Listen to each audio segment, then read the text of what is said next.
Cuando uno recuerda al expresidente Tabaré Vázquez, frente amplistas y no frente amplistas, si hay cosas que recuerdan, hay dos cosas que recuerdan y que creo unánimemente tienen aceptación, o casi unánimemente. Una es su lucha contra el tabaco y lo que logró, incluso lo que terminó logrando al final, poner de rodillas a una de las grandes multinacionales de la industria tabacalera, en un juicio que ganó Uruguay, porque lo que querían era poner a un país chiquito de rodillas para que otros no siguieran el ejemplo de lo que se había hecho, y el otro fue el tema del Plan Ceibal, que se transformó en una política de Estado.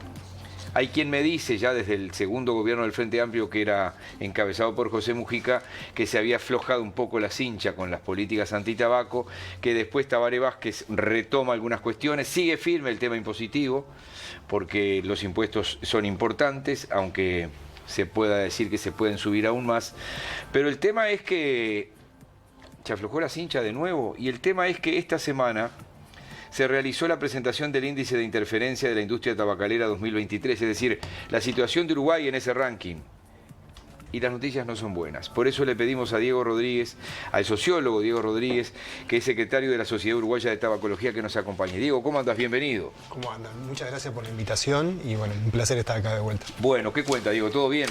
Bien, bien. Un poco sorprendido, bueno, no sé si sorprendidos, pero los datos que nos está dando el índice no son... ¿Cómo es el índice? Contanos primero eso, cómo se hace, qué es lo que muestra para ver después cómo estamos. Sí, el índice, la metodología es un índice que lo hace la sociedad civil a nivel internacional. En Uruguay participamos la Sociedad de Tabacología y el Centro de Investigación para la Epidemia de Tabaquismo, y durante todo el periodo, entre índices, vamos relevando la información que va saliendo de lo que se considera, en base al Convenio Marco del Control de Tabaco, que es una interferencia de la industria en las políticas, ¿no? Que ahí de diferentes formas se expresa.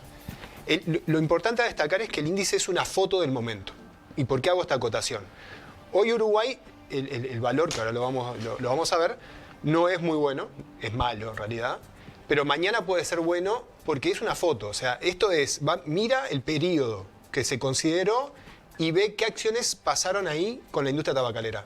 Si dentro del periodo siguiente no hay ninguna acción de incidencia en la tabacalera, Uruguay vuelve a mejorar. Pero el tema es que es una foto en base siempre a información pública. Acá hubo una intervención importante de la industria tabacalera, una decisión gubernamental importante, una marcha atrás importante, todo eso juega en contra. Sí, hay varias, o sea, creo que unas más recordadas que otras, pero hubieron varias. A ver.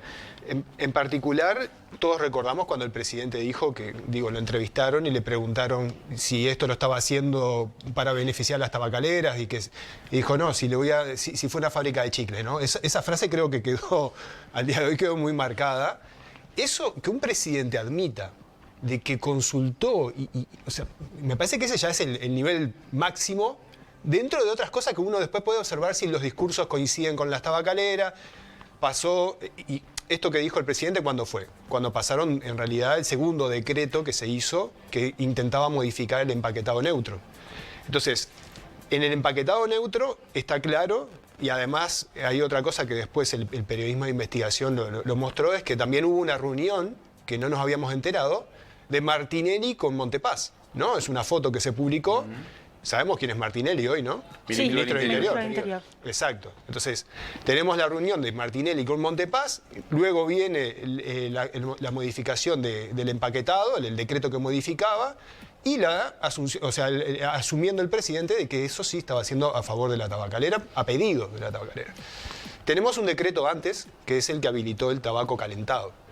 En eso tiene, además de que va en contra de las recomendaciones, y además Uruguay eso ya no lo tenía permitido comercializar. Diego, perdón, cuando hablamos de ese tabaco, ¿qué es el vapeo?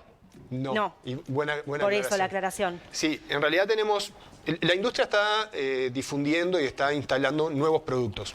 ¿Sí? Y esto es porque las normativas restrictivas en la comercialización llevan a que necesitan captar nuevos clientes, y Uruguay lo demuestra eso con la baja de la prevalencia en jóvenes. O sea, Uruguay, con todas las políticas que aplicó, la prevalencia en jóvenes pasó del 30 al 10%. Y entonces, ¿qué pasa con eso? La tabacalera y cualquier negocio se da cuenta de que el negocio futuro está muriendo. Entonces, que necesita captar nuevos clientes. Para eso crea estos nuevos productos. Y tenemos dos tipos principales, hay otros también, que son el tabaco calentado y los cigarrillos electrónicos. Ambos son dispositivos electrónicos, ¿sí? El tabaco calentado yo lo hablo mal y pronto como la pipa moderna, ¿sí? O sea, es un dispositivo electrónico que calienta tabaco, producto que calienta es tabaco. El cigarrillo electrónico calienta un químico, y el químico ese, en la mayoría de los casos, en el 80%, tiene nicotina, en otros casos no, pero además tiene otros metales, o sea, otros productos que son metales pesados, productos cancerígenos. O sea, ahí el producto, a su vez, tiene cantidad de elementos que ya tiene hoy en día el cigarrillo. Algunos lo tienen en mayor medida, otros en menor medida, pero sigue siendo un producto que no es inocuo para la salud. Bien, vayamos al resultado entonces. ¿Qué muestra eso? Bueno, Uruguay, yo justo traje el índice acá, Uruguay pasó en 2019, nosotros esto lo venimos haciendo desde 2019, Uruguay pasa en el 2019, estábamos en el 7º lugar a nivel internacional en los países de menor interferencia de la industria. Ahí puede haber una variación porque estamos empatados en puntaje con otros países, pero hablemos del 7º lugar.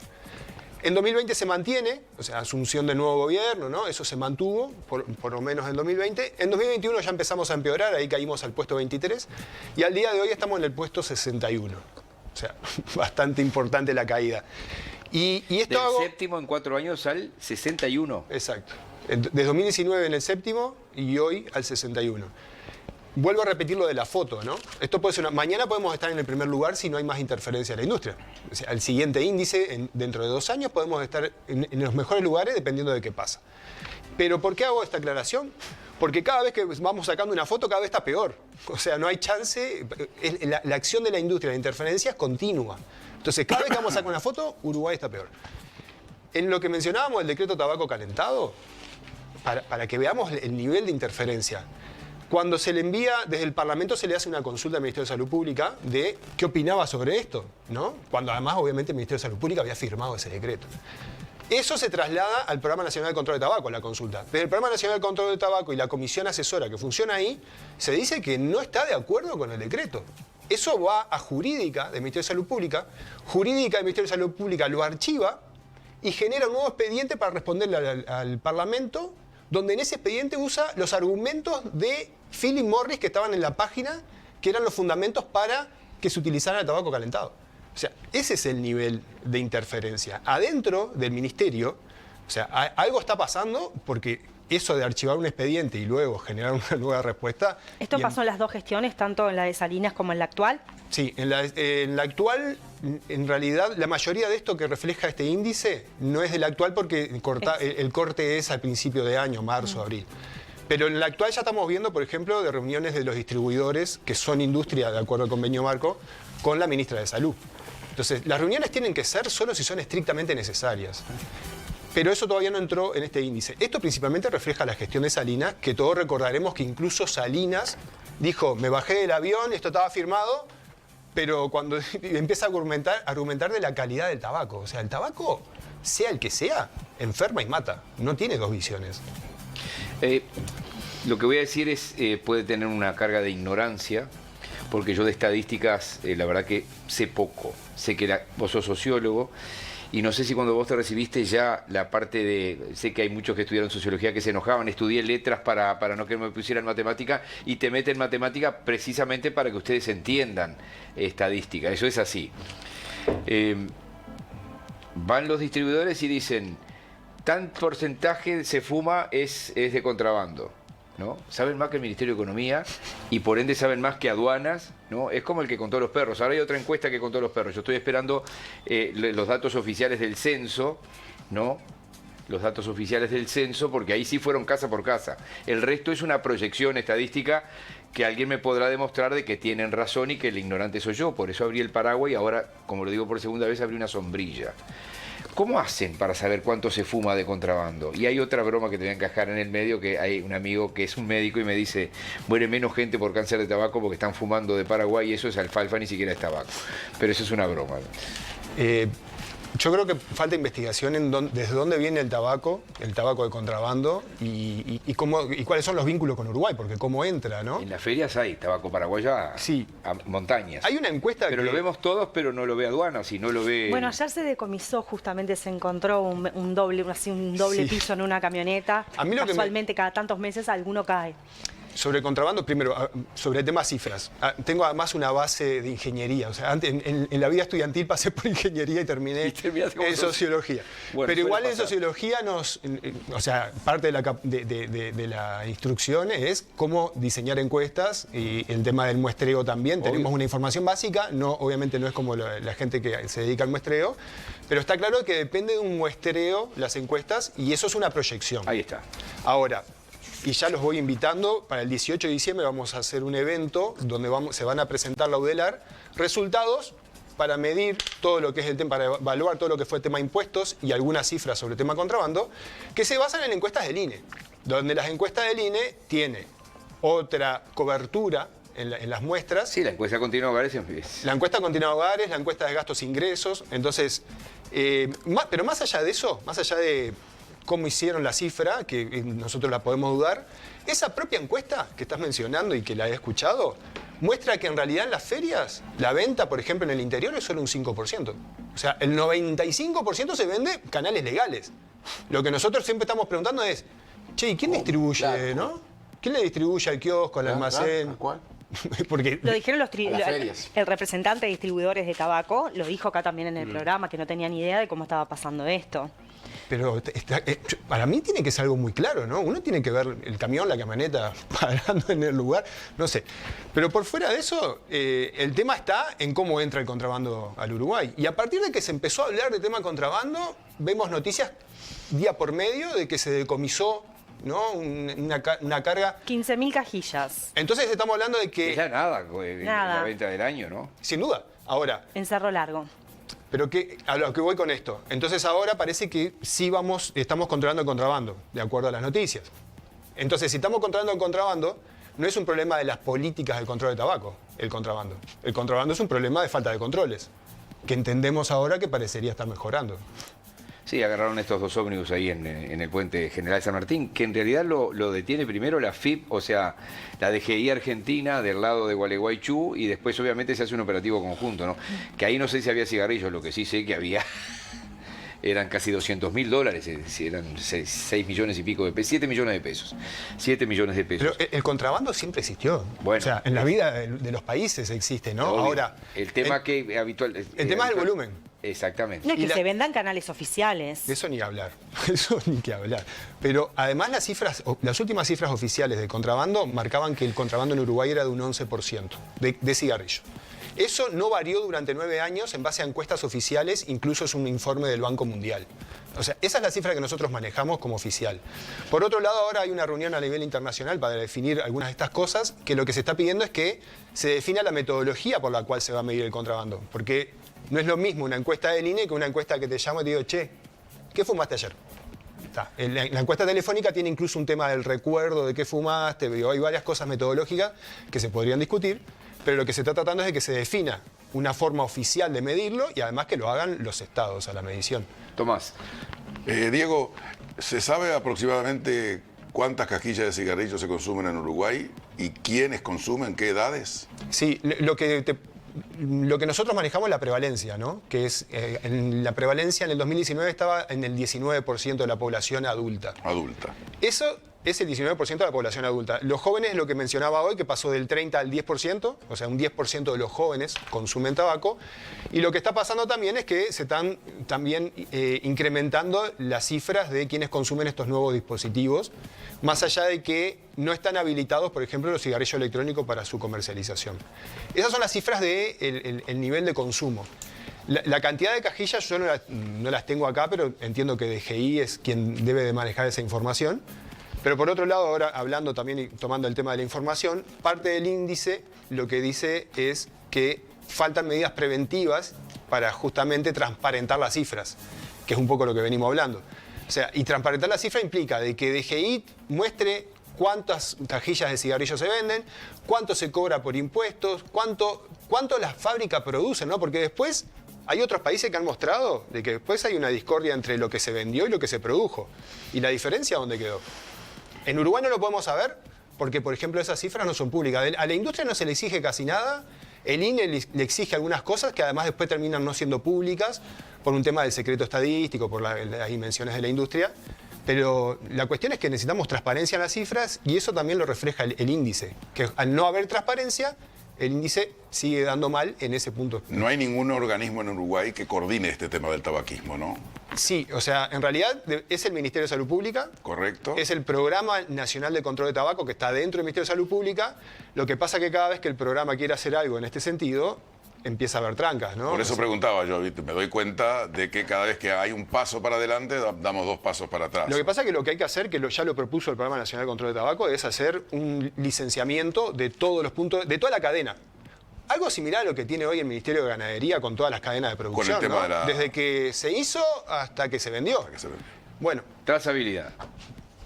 hablemos de trazabilidad. Sí. Diego, desde la última vez que estuviste acá en Buscadores, que fue hace 2-3 meses más o menos, pongámosle así, ¿has tenido alguna repercusión, eco en el arco político? ¿Hay alguien que tome esta causa como propia o seguís sin ninguna novedad? Bueno, podríamos decir que sí, que se ha levantado por algunas legisladoras en particular, en el caso de Lustenberg y en el caso de Lucía Echeverry, que son las que como un poco han levantado el tema, e incluso la Comisión de Salud de Diputados nos convocó, porque nosotros además fuimos a apoyar al Ministerio de Salud Pública, cuando propuso 2 artículos ahora en la rendición de cuentas que no se lo llevaron. O sea, que fue lo de prohibir los saborizantes. ¿Y por qué los saborizantes, no? Que es para captar público joven. Y además, o sea, se proponían otras medidas fiscales. Ahora, el tema es que fuimos la representante del Partido Nacional, el representante del Partido Nacional, Colorado, Cabildo, Frente Amplio, todos estaban como sorprendidos. Nos escucharon, nos dijeron, ¿estamos de acuerdo? ¿Eso en la Comisión de Salud? Eso fue en la Comisión de Salud. O sea, es parte de las repercusiones de lo que hemos venido tratando. Ahora, no, en tema de políticas en concreto, no se ha avanzado. Lo que sí vemos es que hay fenómenos como esto que estamos hablando, incluso se ha detectado que está un poco lo que se evalúa en el índice, que es lo de la puerta giratoria y reuniones también con otros de la industria, con legisladores. Es el caso de Rosselló, del Partido Colorado, que la industria se reunió con ella y ella, a partir de esa reunión, eso está en el índice también, a partir de esa reunión salió en contra de lo que ya se había laudado en el juicio de Philip Morris, que era el por qué la presentación única por marca, que las advertencias sanitarias, algo que estaba laudado a nivel internacional, Rosselló, porque ¿qué pasó? Y eso es parte, sí, del Programa Nacional de Control de Tabaco. El Programa Nacional de Control de Tabaco de esta administración lo que hizo fue empezar a ver si todos estaban cumpliendo con el paquetado neutro. Bueno, se descubrió que había la parte de habanos, por ejemplo, no estaban cumpliendo. Entonces él exigió que empezaran a cumplir. Cuando pasó eso, enseguida fue la industria al Parlamento a hacer lobby. Y pasó, a partir de eso, alguien levantó el tema, que fue Rosselló, y salió justamente a defender algo que ya estaba laudado. Por otro lado, también tenemos lo de la puerta giratoria. Hay una persona que fue el vicecanciller del gobierno de la calle Herrera, que se llama Mesera. Mesera hoy en día es asesor de las empresas tabacaleras, de la industria tabacalera. Mesera fue vicecanciller en la calle Herrera, estuvo de asesor legal en el Ministerio de Industria, fue senador en el periodo de Mujica y ahora es parte de la industria tabacalera. Eso es lo que se le llama la puerta giratoria. O sea, hoy estás en el gobierno, mañana estás en la industria, de la industria pasas al gobierno, ¿y qué pasa? Y eso te da cierto nivel de influencia.